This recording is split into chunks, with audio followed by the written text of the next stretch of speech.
Hey guys, welcome to 3 and Out. You can check out the podcast below in the description. And here's what I need you to do. Make sure you subscribe to the Volumes YouTube channel to stay up to date to everything we're doing here on 3 and Out and the Volume.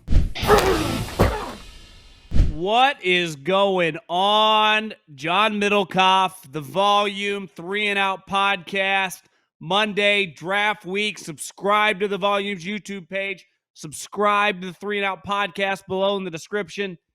Let's talk some football.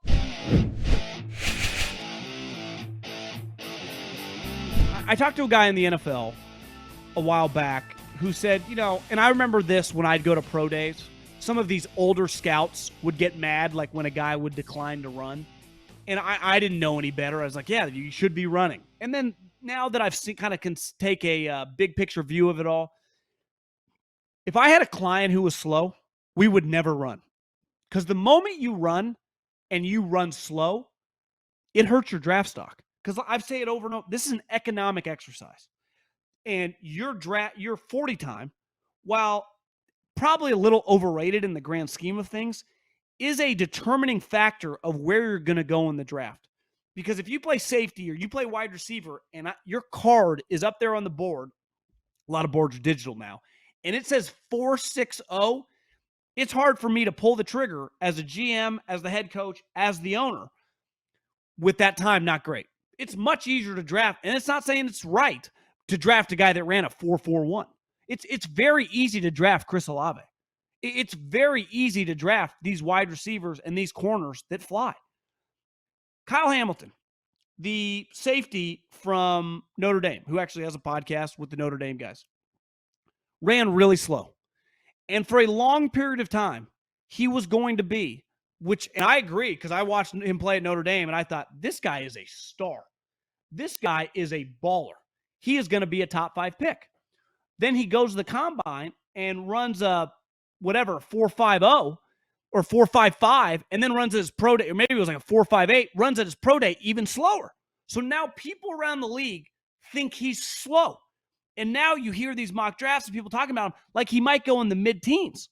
Before he ran, just based on his film, he was viewed as a top 5 pick. And when I watched him, I thought, this guy's a top 5 pick. This guy's going to play in the league. And then he runs slow, and now he's talked about going in the teens.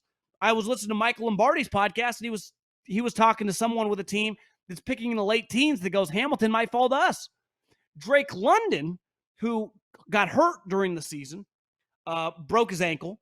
So, slow to rehab, but he's healthy now, refused to run. Why?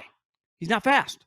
Most people in the league think he'd run 4.6, but he didn't run. So there is no time next to his name.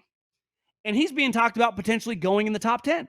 Well, if Drake London had ran either at the combine or at his pro day and put up a 4.64, there's zero chance on God's green earth he's going in the top 15. Now, maybe when the dust settles, he ends up not going in the top 15. But if he had that time on his card, no chance. Kyle Hamilton is going to lose money. He did lose money for running slow. So if my client is not going to be fast, we ain't running. And on the flip side, I've said it all the time, Lamar Jackson cost himself millions of dollars because he didn't run at the combine. Period, point blank, end of story. If Lamar Jackson, we've seen a guy play for 4 years. He's fast as a mother. I mean, I would guess 4.31.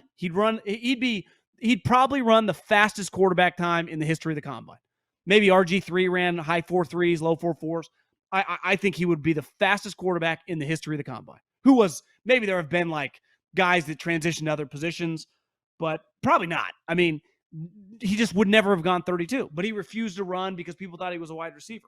Well, some of these guys run and then they hurt themselves. And I think Hamilton's a good example of a guy that's just trying to do the right thing because he's a competitor, and then it hurts him. Drake London refuses, and now it's like, well, and I've heard people that are pretty torn on him. Some people think he's going to be a really good player. I know when I watched him at USC, I thought he was a stud. But I've talked to other people that think he's sluggish, think he's not fast enough. And sometimes, the contested catch guys, it's harder for them to transition in the league. Speed always translates, right? Chris Olave is going to get open immediately. Like even Henry Ruggs, who is going to be in jail. By the second year, it was clear like he could get open with ease. And he wasn't even a great route runner. Olave is. When you can go that fast, like it's just harder the corner is reacting to you. He's backpedaling, you're running forward. Well, even the backpedaling, most of these corners are now 4-4 guys. If you're a 4-6-5 guy, you have to have some special traits. Now, the positive on Drake London is he's very physical. He's a tough MFer. I mean, contested catch guys.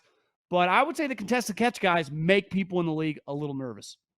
The Giants, right now, there's some rumors about them getting rid of their former first-round pick, Kadarius Toney, last year, who was a guy that had red flags coming out. Here's what I know. When you hire a new general manager and you hire a new head coach, and we see, 5 to 7 of them every single year, every guy on that roster, unless it's like an Aaron Rodgers, is basically immediately available. Because there is a chance that that coach or that general manager did not like that player coming out. Doesn't think that guy fits the scheme. And then there's the character stuff of questionable character guys. Depending on what team that guy comes from, that guy was off the board. So it could just be as simple as, it's easy to be like, everyone starts fresh. That's always something like coaches love to say, or like people that take over companies love to say, like, everyone starts fresh. I don't want to know. However we start from ground zero, we'll go from here. We'll just, by open door policy, come meet me and we'll just develop a relationship from scratch. That's not the way it works in the NFL. Because when I take over as a GM, Joe Shane, who's coming from the Bills, and Dayball, they evaluated this guy last year. They would know a lot about him.